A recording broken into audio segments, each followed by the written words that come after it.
Brazzaville a abrité du 26 au 30 mai 2025 le premier congrès mondial des peuples autochtones et des communautés locales des 3 bassins forestiers tropicaux, à savoir le Bornéo-Mékong, l'Amazonie et le bassin du Congo.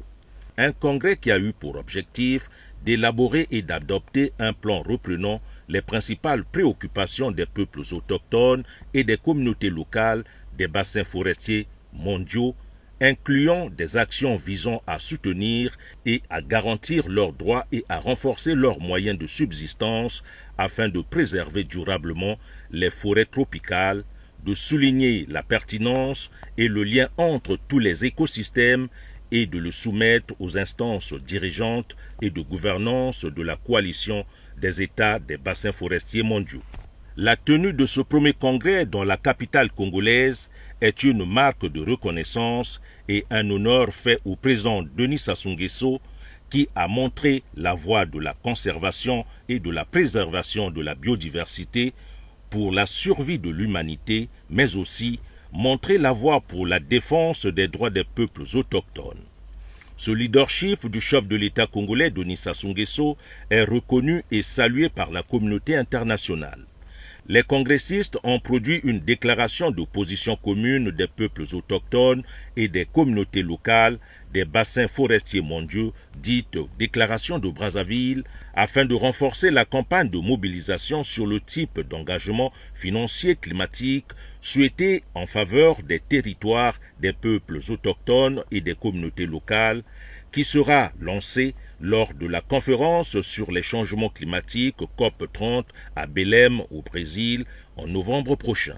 Pendant ces assises de Brazzaville, les congressistes ont également discuté sur les mécanismes devant promouvoir un dialogue du point de vue des peuples autochtones et des communautés locales, régionaux et mondiaux sur les fonds Tropical Forest Forever et la proposition d'allocation des fonds dédiés aux peuples autochtones et aux communautés locales. La déclaration de Brazzaville, issue de ce premier congrès mondial des peuples autochtones et des communautés locales, est une option importante en vue de faire entendre la voix des peuples autochtones et des communautés locales pendant la COP30, assortie des recommandations pertinentes et consensuelles. Déclaration de Brazzaville. Notre engagement envers les personnes, nos territoires, la planète et le partenariat. Une voie unifiée vers la COP30 et au-delà. Nous, peuples autochtones et communautés locales des bassins et écosystèmes forestiers tropicaux les plus vastes et les plus vitaux d'Afrique, d'Asie, de Mésoamérique et d'Amérique du Sud, nous nous sommes réunis avec nos femmes, nos jeunes, nos partenaires et nos alliés pour le premier congrès mondial des peuples autochtones et des communautés locales que nous appelons congrès des bassins forestiers à Brazzaville en République du Congo. Nous exprimons notre gratitude à l'endroit de la République du Congo pour son soutien indéfectible qui a rendu possible cette rencontre historique ici.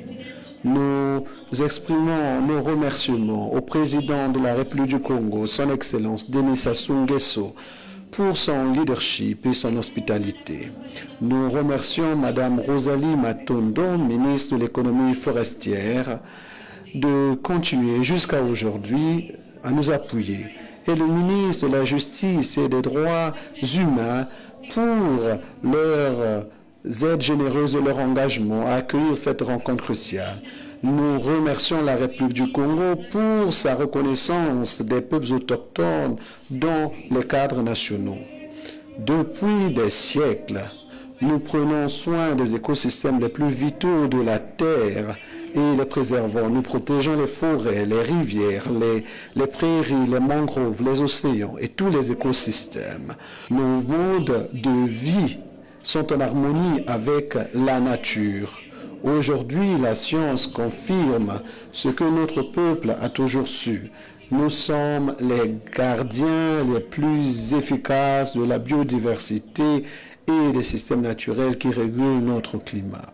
Malgré la reconnaissance mondiale croissante de nos contributions nous continuons à faire face à des menaces croissantes pour nos vies, nos droits et nos territoires. Qu'il s'agisse de l'exploitation minière ou de l'expansion néfaste de l'agro-industrie. Il ne s'agit pas d'attaques isolées et individuelles, mais d'attaques contre les communautés entières et contre l'humanité tout entière. À un moment où la coopération mondiale est mise à rude épreuve et où les crises du climat et de la nature s'aggravent, nous nous tenons ici dans l'unité et la détermination. Des centaines de représentants des peuples autochtones et des communautés locales se sont réunis ici à Brazzaville et ont convoqué les représentants des Nations Unies, des gouvernements ainsi que des partenaires pour dialoguer sur nos priorités et nos exigences. Notre collaboration au sein de ce congrès, par-delà les continents, les traditions, les générations, est un puissant rappel que la force réside dans l'action collective.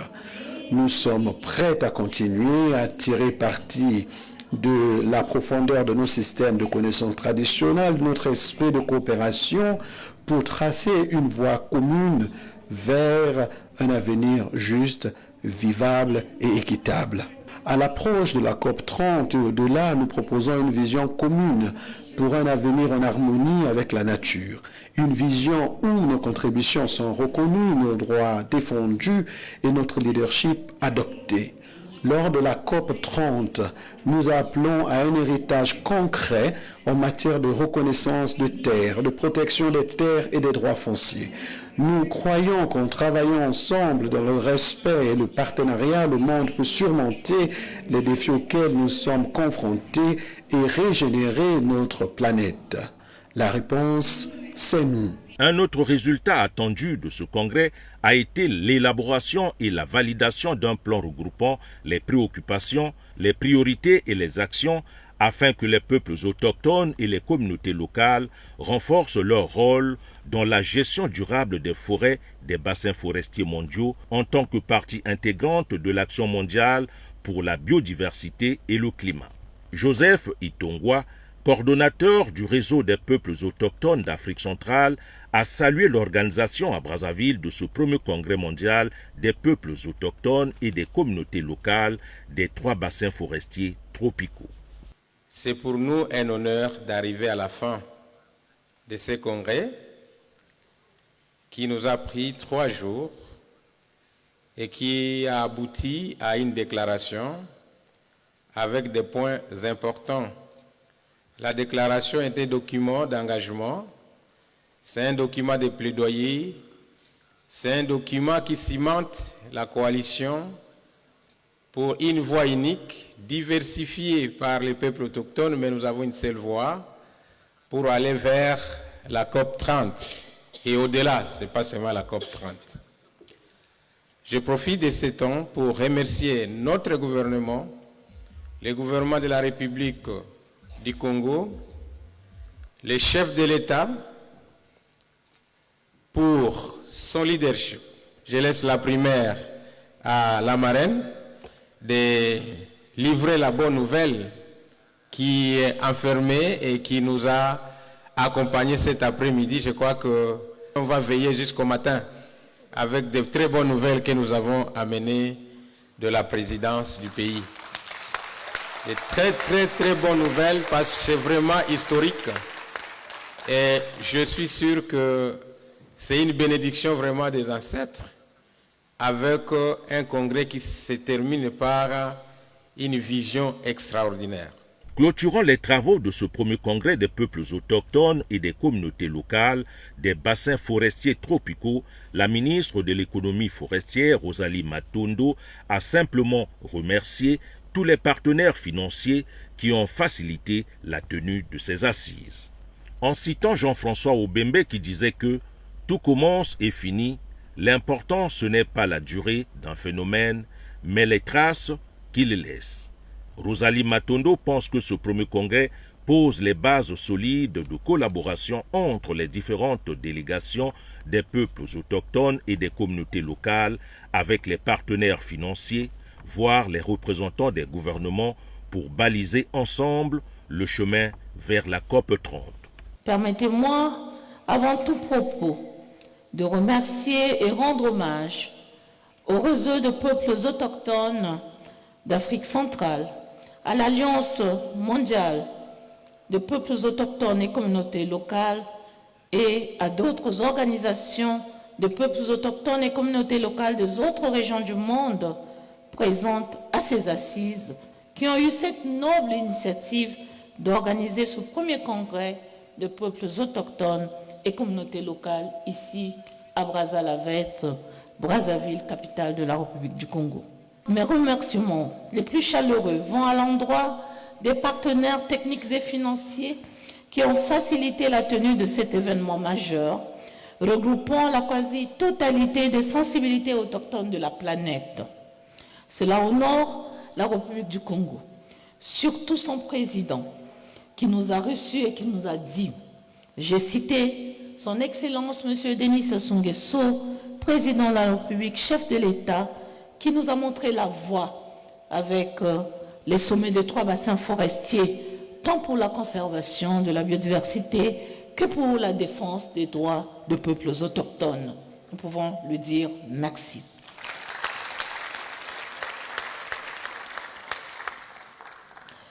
Sous d'autres cieux, cet engagement de son Excellence, Monsieur le chef de l'État, président de la République du Congo, garant de la conservation de notre biodiversité et des droits des couches les plus vulnérables, mériterait une distinction honorifique mondiale.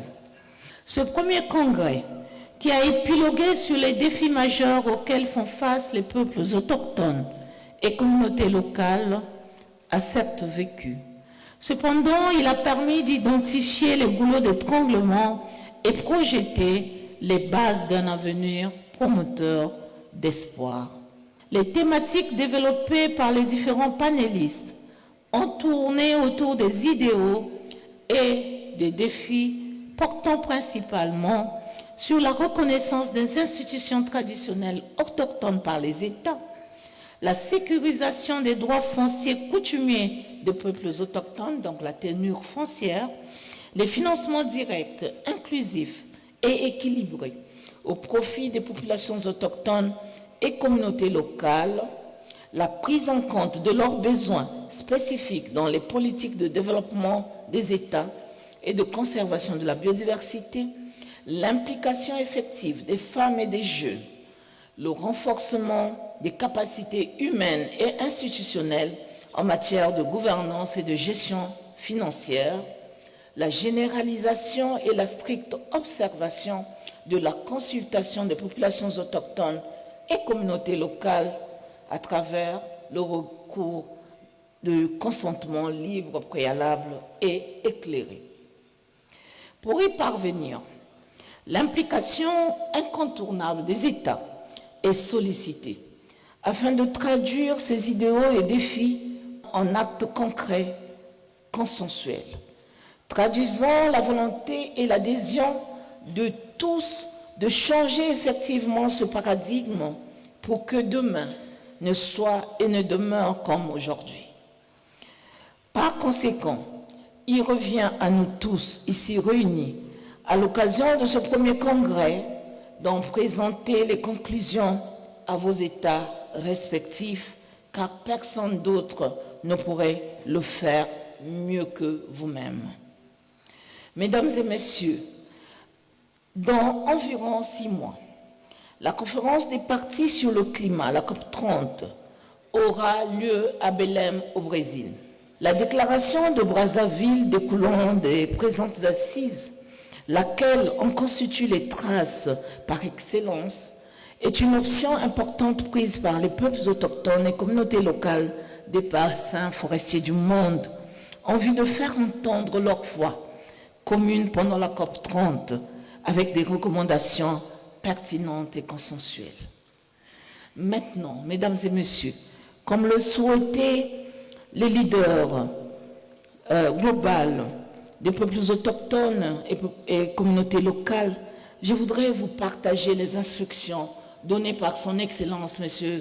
Denis Sassou Nguesso, président de la République, chef de l'État, qui venait de recevoir les délégations de chaque bassin forestier.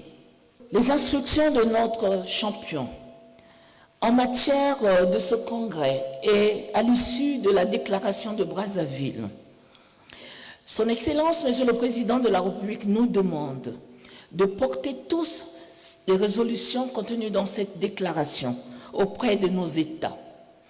Il nous a demandé de partager la déclaration de Brazzaville au niveau de l'Assemblée générale des Nations unies.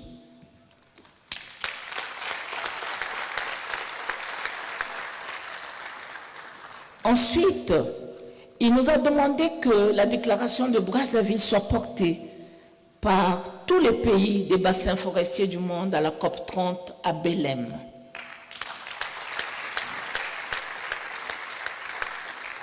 Il a pris l'engagement devant toutes les délégations que lui-même portera cette déclaration auprès de ses pairs lors de la COP30.